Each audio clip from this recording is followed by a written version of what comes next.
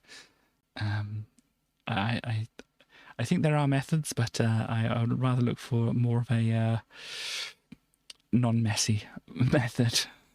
I don't know what I'm saying.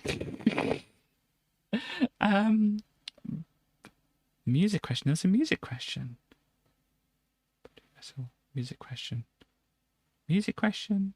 Oh, right. What was the name? Sorry, I did see it. I was obviously looking at something else at the time, and I was thinking of getting back to it, and I didn't get back to it. But we'll talk about this, then we'll talk about that, then we'll talk about the song that I finished off. So yeah, should be back on Friday, as you can see there. Stars, if you're around, do you know if you're going to be doing anything tomorrow?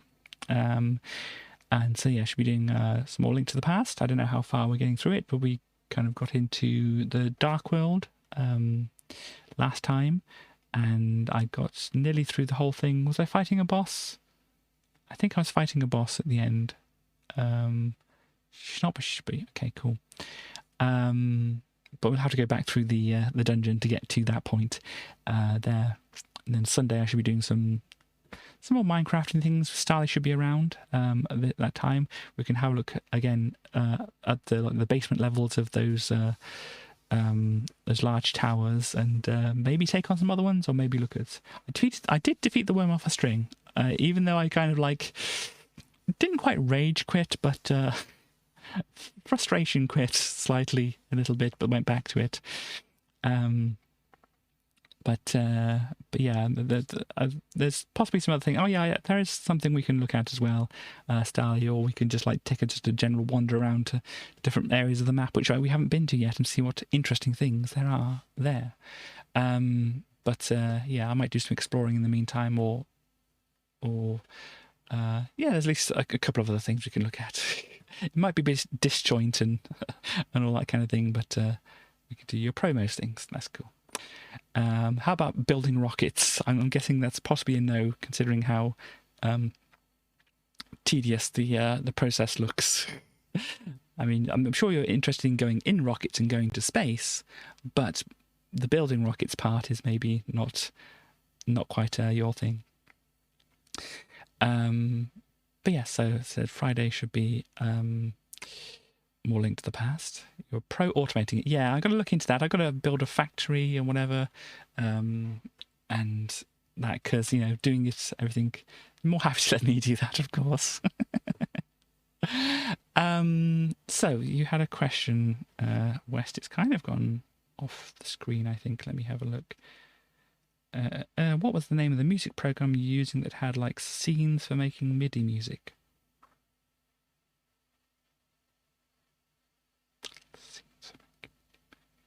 Can you elaborate? Was it an Amiga one? Was it a PC one? Or music program you're using that had little scenes? It's not ringing a bell at the moment. But yeah, do you know if it was what whether it was like PC, old toys? Ah, yes, that was a Contact thing. I don't know if I can show it off too well at the moment. Sometimes changing audio interfaces it's working with can be a bit awkward. But let me just have a look and see if it'll play along today. And play some music to you fine people. Also, we don't have a lot of time to look into it. No, I don't want that. I would want that.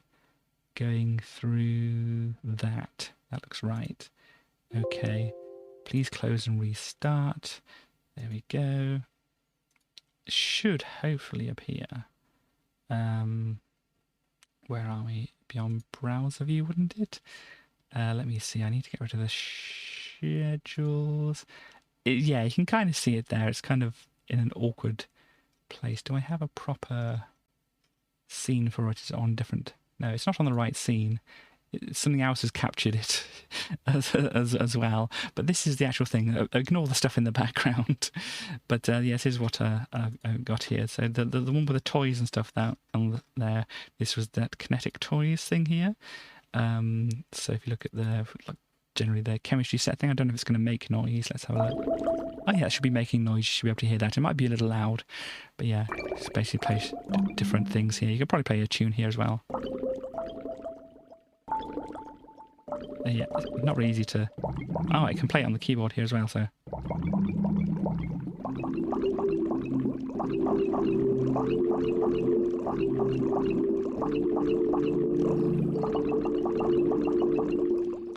So yeah. So basically, when we actually do get onto doing the music stream, when we get the 40 things, whatever, maybe this is a thing we can look at if you're interested in that. We can look at the different snapshots here. So that's the chemistry set. No, we actually want to go through this one, don't we? Yeah, constructor set. So, ooh, that was quite loud. But yeah, basically this is just a sampler thing. I mean, if we look at this here, it'll show all the background things. This is different things that are assigned to the different keys here. If you play them at different velocities, it'll do things. Plus it's got some scripts in there which will do complicated things and whatever. And if we look at the wave editor, we should be able to see down here the different samples that this uses. So basically, yeah, it loads all these different like sound samples in, and you can make them do very complicated things or very simple kind of things. But it really depends on what you want to do. And this has various other things like, you know, some of them which are like more themed kind of things, which have some like weird effects. Like I have to close this down in order to open up other things here.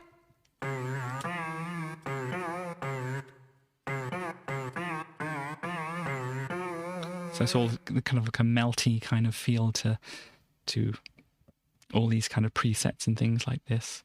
We go on to another one. Oh, can we go on to another one?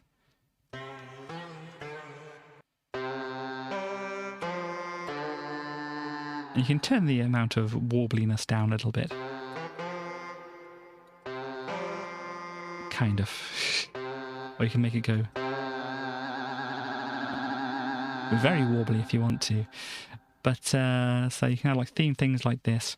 Or you can have just basic sampled things like if we go into the factory library, if we want to have, I probably should have gone into that one, the band warble indeed. We want a guitar sound. We can just do like an electric guitar, and we can just play.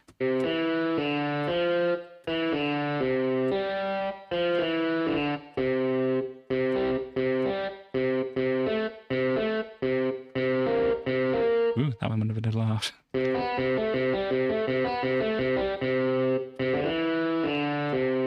So basically, you can just have like basic sampled instruments like this, which don't go.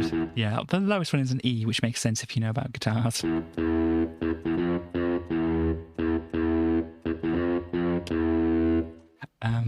So yeah, some of them are like basic sampled instruments like this, and other ones can kind of get more complicated and stuff like this. Like one that was a little bit more complicated. Do I have it available to... I do have it available, I need to find out where it is. Yes, these ones. Like you can get quite complicated once it loads up all the samples here. You can have it play various passages. So you hold down a chord, like a C major. This is not a C major. Oh no, I'm kind of going too low, aren't I? So you can... So I'm just holding down the buttons. It's automatically playing this one sequence here, where you can go to different sequences.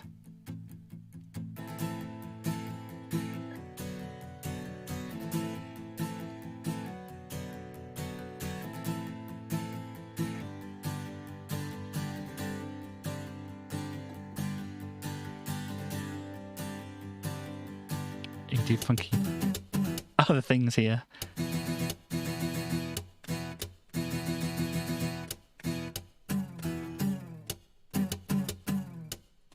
If you want to add something.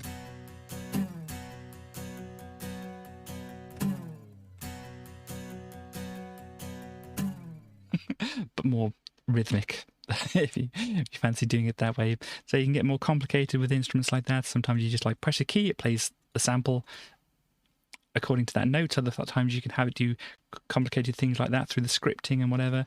And other times you can have it be things which aren't actual instruments at all and just do weird things, which, you know, I suppose this metal one is kind of like along the lines, like you can have it do more kind of cinematic things.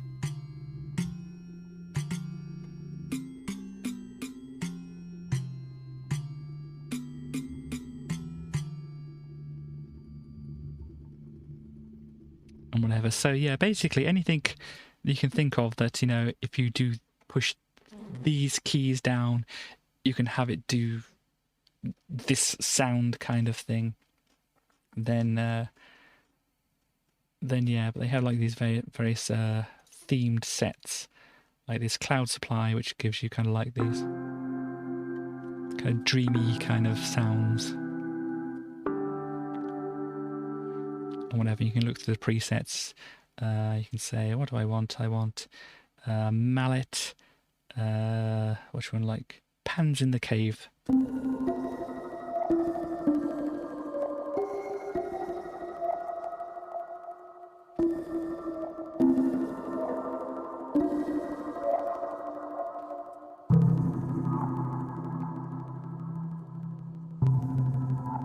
Yeah, so as I said, and probably some of these are like not very musical. This is one I kind of downloaded for free actually, which is a pretty neat little instrument. It's based on the fairground organs. So you can have the most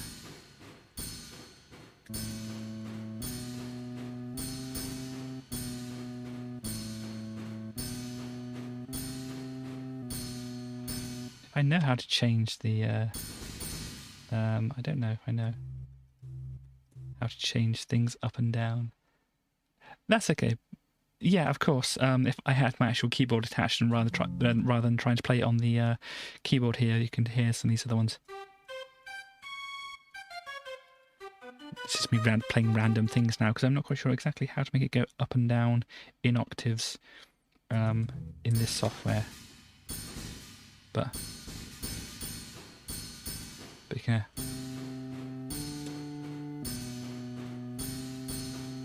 If I could actually do this properly, I'm not very good at doing like drums with, you know, keyboards or drum pads or stuff like that at the moment. But yeah, it's a fancy thing to like bring in these different things, and it's all very interesting to me. And whatever, to make it sound like one of these fairground organs, you know, with the paper rolls going through them and stuff like that. But yeah, it's a lot of interesting, fun things. But yeah, I should be. Ugh, no, wrong screen. I should be not doing that because that is. Oh my gosh. Do a music thing. Oh no, I don't know how that works with. Does that satisfy you enough as being doing a music thing since we don't have a lot of time to go through that? But and Stanley's telling me to stand and stretch. I suppose I can do it again. Hang on.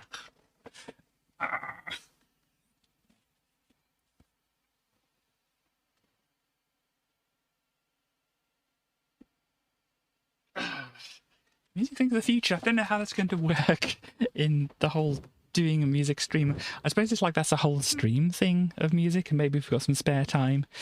Yeah, I can keep that around. If you've got some spare time, maybe we can have a look through some more stuff like that. And you can just like see some of the various fun little instruments I've got, which I've kind of shown some things previously and other things. So I'll keep that around. But that can be like a whole music stream and whatever. Maybe we'll try to put together some kind of song or something in that one.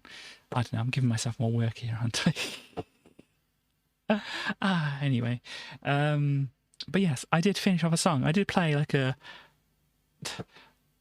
mostly finished version of this song in a previous stream, but I managed to actually get everything finished up. And so the song what we're going to be leaving the stream on today is going to be this this one here. So let me see if I get this set up. It's a little bit longer, but let me see. What is the volume like for things? I'll have to figure it out whilst it's playing. I think we just turn it up a little bit, and then I'll play the song, and yeah, we'll be on our way. But I did manage to finish this off, so hopefully the levels are good and such like that. And yeah, I think I should sign off now and leave you with the song or whatever. So please enjoy the song that's coming up, and I will see you next time. Bye bye, everybody.